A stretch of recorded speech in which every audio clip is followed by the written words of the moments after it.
hello hello hello के छ guys के छ अनि यो के अरे यो झापालिसलाई कस्तो छ आजभोलि मैले झापालिसलाई कति दुई तिनचोटि चाहिँ मजाले गाली गरेँ होइन मुख चाहिँ छाडेन खाँथे साँथे यताउति भन्दै गाली गरेँ होइन पहिले पहिले त मन पर्थ्यो के बवाल लाग्थ्यो ऱ्यापहरू नि खतरा खतरा लाग्थ्यो मजा आउँथ्यो आजभोलि त अनुहार देख्ने बित्तिकै थुक्न मन लाग्छन् कि होइन मलाई त थाहा थिएन कि पहिला होइन अनि त्यसपछि यो चाहिँ हर्का सामङ दाईको नाम लिँदै होइन यो कुइठे यो यस्तो उस्तो चिकेन मा दिमाग पारा तात्यो कि होइन मैले यो चाहिँ बेलुका देखाएको थिएँ देख्न चाहिँ अनि राति त लास्टै रिस उठ्यो कि होइन यो झापालिस देखेर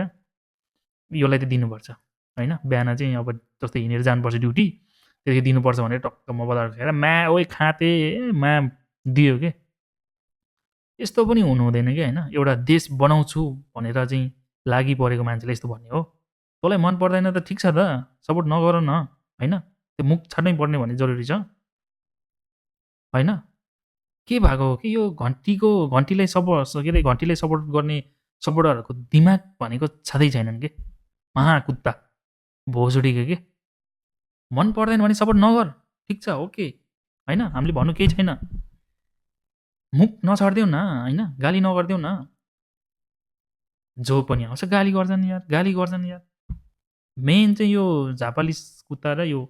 राजेन्द्र दाई होइन राजेन्द्रलाई पनि मैले एकचोटि चाहिँ यसो सम्झाएको थिएँ होइन अलिकति रिस उठेर